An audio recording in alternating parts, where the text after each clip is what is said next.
comes as no surprise, does it not, that when the date of the coronation was announced all those months ago now, everybody looked towards the idea that, well, how could possibly King Charles have his coronation day on the same day as Prince Archie? Well, he wasn't a prince then, was he? But there you go.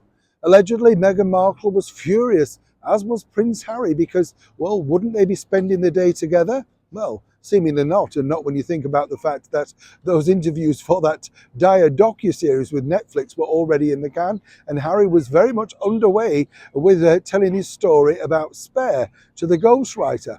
So as ever, it's a strange thing to think, isn't it? Why indeed did King Charles actually pick the 6th of May? Was it to antagonise the ex-royals? I don't even think he put that into consideration, do you? I think the simple fact was it really did suit the period.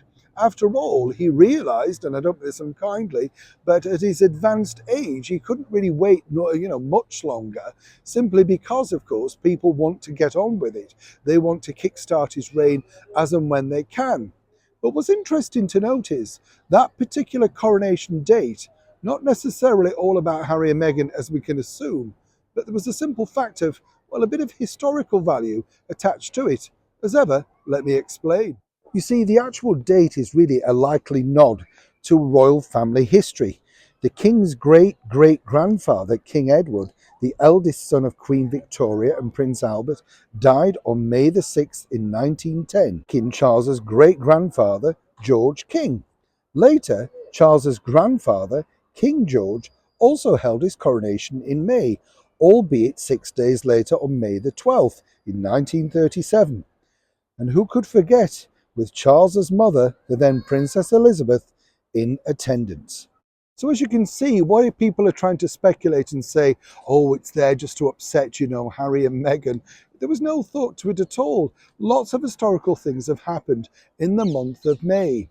And as I say, when you think about it, a very good source said to me that King Charles was very keen to press ahead given the time structure.